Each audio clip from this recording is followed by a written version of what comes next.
और अब फिक्र में कुछ अपडेट्स आपको दे देते हैं। वक्फ पर प्रधानमंत्री मोदी ने आज विरोधियों को पंक्चर वाला पंच दे मारा।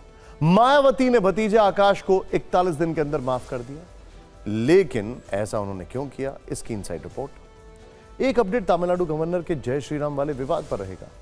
फिर आपको पीएनबी बैंक फ्रॉड केस में आरोपी मेहुल चौकसी के प्रत्यर्पण का एंगल समझाएंगे।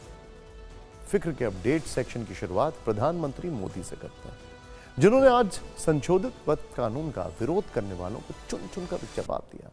विरोधियों को पंक्चर वाला पंच मारा। हरियाणा के हिसार में पीएम मोदी ने कई मुद्दों पर बात की, लेकिन वक्फ वाला कटाक्ष जरा चुभने वाला था।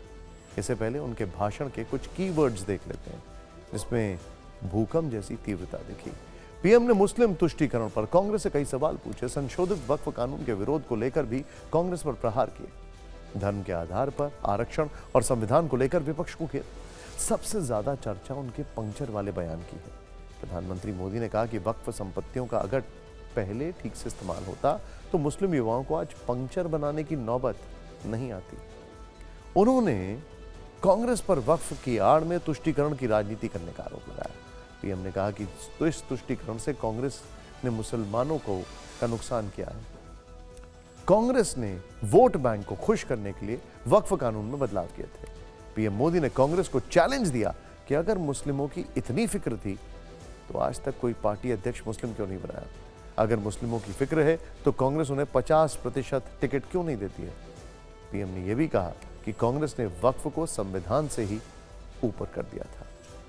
पहले आप पीएम मोदी के कांग्रेस पर कटाक्ष को सुनिए, फिर आपको इस पर बयानों की राउंड 2 दिखाएंगे। बाबा साहब आंबेडकर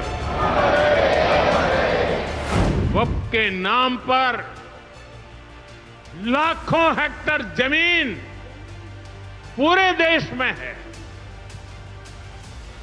इस जमीन, इस प्रॉपर्टी से गरीब का, बेसहारा महिलाओं बच्चों का भला होना चाहिए था। और आज ईमानदारी से उसका उपयोग हुआ होता तो मेरे मुसलमान नौजवानों को साइकिल के पंक्चर बना करके जिंदगी नहीं गुजारनी पड़ती। लेकिन इससे मुट्ठी भर भू माफिया का कोई भला हुआ। पसमानदा मुस्लिम इस समाज को कोई फायदा नहीं हुआ। वोट बैंक को खुश करने के लिए इस कानून को ऐसा बना दिया कि बाबा साहब आंबेडकर के संविधान की ऐसी की तैसी, संविधान से ऊपर कर दिया। ये बाबा साहब का सबसे बड़ा अपमान का काम था। अगर सच्चे अर्थ से आपके दिल में मुसलमानों के लिए थोड़ी भी हमदर्दी है तो कांग्रेस पार्टी अपने पार्टी के अध्यक्ष मुसलमान को बनाए। क्यों नहीं बनाते भाई? संसद में टिकट देते हैं, 50% मुसलमानों को दो। संशोधित वक्फ कानून को लागू हुए 6 दिन बीत चुके हैं, लेकिन ना तो इसका विरोध थम रहा है और ना ही सियासी बयानबाजी। अलग अलग दल माइलेज लेने की कोशिश कर रहे हैं। पीएम के बयान के बाद भी विपक्ष की तरफ से कई बयान फायर किए गए। हार्दिक स्वागत, अभिनंदन देश के यशस्वी प्रधानमंत्री श्री नरेंद्र मोदी जी का। जिस प्रधानमंत्री ने देश के युवाओं को पकौड़ा तलने की आधिकारिक सलाह दी हो, वो जो है वो देश के मुसलमानों को ये ताना दे रहा है कि मुसलमान पंचर क्यों बनाते हैं। नहीं प्रधानमंत्री जी, पहली बात तो ये पंचर बनाना कोई शर्म की बात नहीं है और सिर्फ मुसलमान पंचर नहीं बनाते।